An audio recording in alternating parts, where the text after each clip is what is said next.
तो कहानी की शुरुआत होती है और हमें दो सोल्जर्स को आपस में लड़ते हुए दिखाया जाता है, जिसमें एक सोल्जर दूसरे सोल्जर को जान से मारने वाला ही होता है कि तभी उनके सामने दो बड़े बड़े हाथ निकल कर आते हैं और ये हाथ एक कॉन्ग के होते हैं।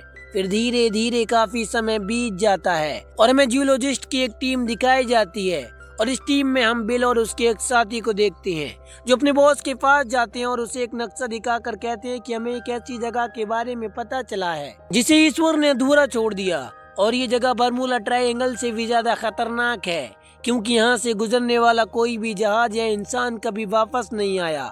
ये सब सुनकर उसका बॉस उसे वहाँ जाने से मना कर देता है। तभी बिल का साथी उससे कहता है कि इस जगह से हमें कैंसर जैसी खतरनाक बीमारियों का इलाज मिलने की संभावना है और अगले 3 दिन के अंदर रसिया भी इस जगह पर रिसर्च करेगा। क्या तुम नहीं चाहते कि उस जगह पर जो कुछ भी हो उससे पहले हम ढूंढें? ये सब सुनकर उसका बॉस उन्हें उनकी पूरी टीम के साथ उस जगह जाने की अनुमति दे देता है और वो लोग अपनी पूरी टीम के साथ उस जगह के लिए निकल जाते हैं, जिसमें हम जेम्स नाम के एक बंदे को देखते हैं जो इन सभी लोगों को गाइड करेगा। समुद्र में काफी दूर पहुंचने के बाद ये लोग देखते हैं कि एक बहुत बड़ा तूफान इनकी ओर तेजी से आ रहा है।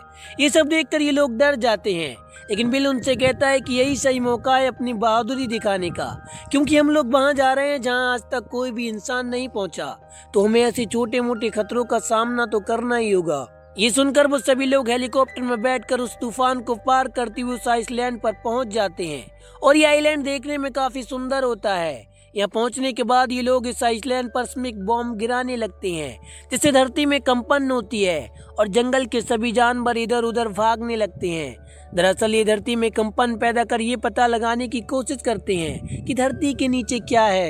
ये लोग धरती पर स्मिक बॉम्ब गिरा ही रहे होते हैं कि तभी एक पेड़ आकर इनके हेलीकॉप्टर पर गिरता है, जिससे इनका हेलीकॉप्टर क्रैश होने लगता है। इससे पहले कि ये कुछ समझ पाते, ये देखते हैं कि इनके आगे एक कॉन्ग खड़ा है। ये देखकर ये लोग उस पर गोलियां चलाना शुरू कर देते हैं, जिससे कॉन्ग को बहुत गुस्सा आता है और वो एक एक कर लगभग इनके सभी हेलीकॉप्टर को तबाह कर देता है।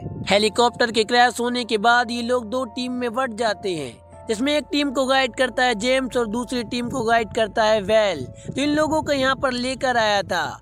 और इसी टीम में कर्नल भी होता है जो अपने लोगों को खोकर काफी दुखी होता है और अपने आप से एक वायदा करता है कि वो उससे अपने साथियों का मौत का बदला जरूर लेगा। इसके बाद हम जेम्स को देखते हैं जो अपनी टीम के साथ होता है। उनके सभी हेलीकॉप्टर क्रैश हो गए थे, इसीलिए वो वहां से निकलने का एक प्लान बनाते हैं और इसीलिए वो अपने बाकी साथियों को भी खोजने निकल जाते हैं। वहीं दूसरी तरफ हम कर्नल और वेल को देखते हैं। कर्नल वेल को गन दिखाते हुए कहता है कि मुझे इस जगह के बारे में सब कुछ सच बताओ। तो वेल उससे कहता है कि आज से लगभग 30 साल पहले मैं लियोटन नाम के एक शिप पर था जिसमें 1000 यात्री थे और वो शिप हमेशा हमेशा के लिए गायब हो गया और उनमें से केवल मैं ही जीवित बचा। सबको बताया गया कि हमारा शिप डूब गया जबकि उसे मॉन्स्टर ने डुबाया था। मैं 30 साल तक लोगों को बताता रहा कि इस दुनिया पर मॉन्स्टर होते हैं, लेकिन किसी ने मेरी बात पर यकीन नहीं किया। इसीलिए मैं तुम्हें यहाँ पर लाया ताकि लोगों को यकीन हो जाए कि इस दुनिया में मॉन्स्टर होते हैं। वहीं दूसरी तरफ हम जेम्स को देखते हैं जो अपने लोगों से कहता है कि हमें 3 दिन के अंदर अपने शिप के पास पहुंचना होगा, नहीं तो वो वापस चला जाएगा और हम लोग यहीं फंस जाएंगे। ये लोग नदी के किनारे से निकल रहे होते हैं तो इन्हें रास्ते में एक बहुत ही बड़ा जंगली भैंसा मिलता है, जिसे देखकर ये लोग हैरान हो जाते हैं, लेकिन वो इन्हें बिना कुछ नुकसान पहुंचाए वहां से निकल जाता है। जब ये लोग थोड़ा आगे जाते हैं तो इन्हें एक खंडर दिखाई देता है।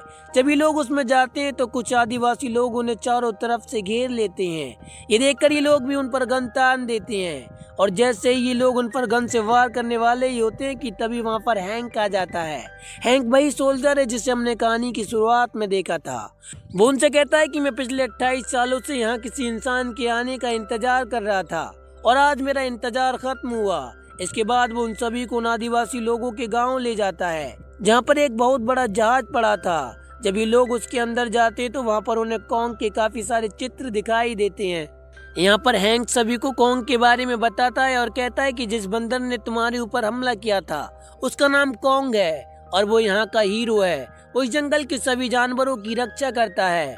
वो उनसे कहता है कि तुम्हें कॉन्ग से नहीं बल्कि इन छिपकलियों से खतरा है जो इस धरती के नीचे रहती हैं। उनमें से एक छिपकली तो इतनी बड़ी है कि वो कॉन्ग के पूरे परिवार को ही खा गई और कॉन्ग अकेला ही अपनी प्रजाति का एक जीव बचा है जो अब भी बढ़ रहा है। वो उनसे कहता है कि कॉन्ग सभी की रक्षा करता है। तो वो लोग उनसे कहते हैं कि तो कॉन्ग ने हम पर हमला क्यों किया।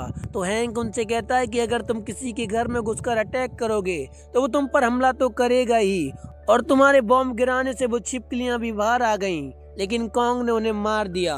वहीं दूसरी तरफ हम एक सोल्जर को देखते हैं जो पानी पीने आता है, और तभी वहां पर कॉन्ग भी आ जाता है। वो पानी पी रहा होता है कि तभी एक ऑक्टोपस उस पर हमला कर देता है, लेकिन कॉन्ग उसे मार देता है।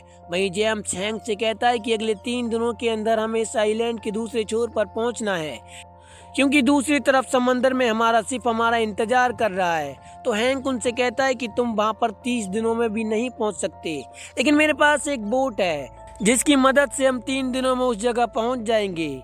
जब भी लोग उस बोट के पास पहुंचते हैं तो देखते हैं कि वो बोट तो पूरी तरह ही बेकार थी, इसीलिए वो लोग उसे सही करने लगते हैं। इनके साथ एक लड़की भी होती है जो एक फोटोग्राफर है।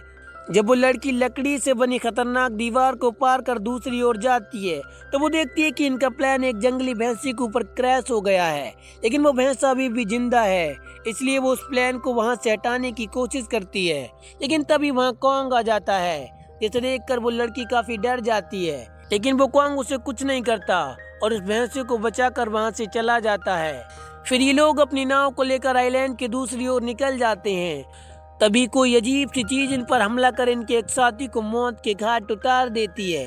कुछ देर बाद ये लोग कर्नल की टीम से मिलते हैं, जहां से अब इन्हें उस तरफ जाना है जहां पर इनका शिप है, लेकिन कर्नल उससे कहता है कि मुझे वेस्ट की तरफ जाना है क्योंकि वहां पर मेरा एक साथी है और उसके पास बहुत सारे हथियार हैं। लेकिन हैंक उन्हें मना करता है कि हमें वहां नहीं जाना क्योंकि वहां पर स्कल क्रॉलर का घर है, अगर हम वहां गए तो हम सभी मारे जाएंगे।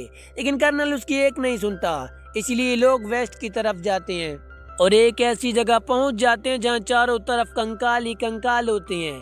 तो हैंक उन्हें बताता है कि ये कंकाल डायनासोर और कॉन्ग के परिवार के हैं।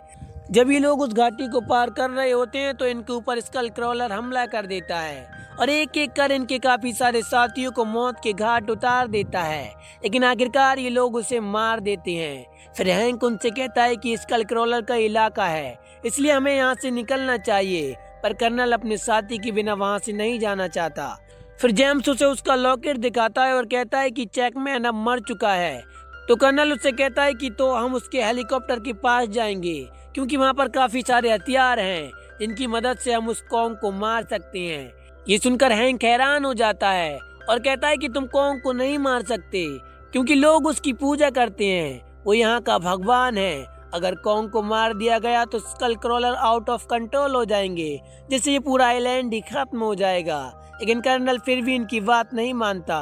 तो जेम्स उससे कहता है कि तुम हेलीकॉप्टर के पास जाना चाहते हो तो जाओ, मैं बाकी लोगों को लेकर शिप तक जाता हूँ ताकि हम उसे रोक सकें। इसके बाद कर्नल अपने लोगों के साथ उस हेलीकॉप्टर के पास जाता है जहाँ पर उन्हें काफी सारा असला बारूद मिलता है। वहीं दूसरी तरफ जेम्स और वो लड़की शिप की तरफ जा रहे होते हैं। तभी जेम्स अपने लोगों को रास्ते में छोड़कर पहाड़ी की चोटी पर जाते हैं ताकि ये देख सकें कि इनका शिप कहाँ पर है। जब ये लोग पहाड़ी की चोटी पर पहुंचते हैं तब तक रात हो जाती है। तभी इनके सामने कॉन्ग आ जाता है, जिसे देखकर ये लोग डर जाते हैं, लेकिन जल्दी ये लोग समझ जाते हैं कि कॉन्ग इनका दुश्मन नहीं बल्कि दोस्त है और इन तीनों के बीच एक अच्छी दोस्ती हो जाती है। तभी अचानक जंगल में एक ब्लास्ट होता है जिसे कर्नल और उसके साथियों ने किया था।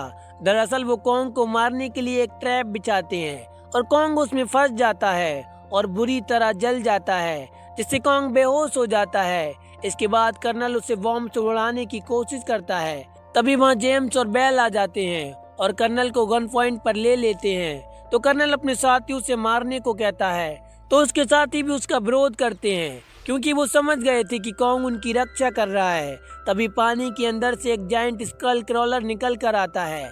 इससे पहले कि वो इन लोगों पर हमला करता, कॉन्ग को होश आ जाता है और इससे पहले कि कर्नल बॉम्ब ब्लास्ट करता, कॉन्ग उसे अपनी हथेली के नीचे दबाकर मार देता है। और फिर स्कल क्रॉलर और कॉन्ग के बीच एक फाइट होती है और बाकी के लोग अपनी बोट की तरफ भागते हैं। तो स्कल क्रॉलर उनके ऊपर हमला कर देता है।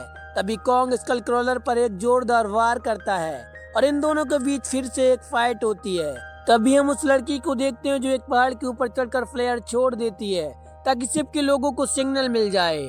स्कल क्रॉलर से लड़ते हुए कॉन्ग जंजीरों में फंस जाता है। इससे पहले कि वो कॉन्ग को मारता, वहाँ पर मौजूद लोग उस पर गन से वार करते हैं जिससे वो उन्हें मारने जाता है।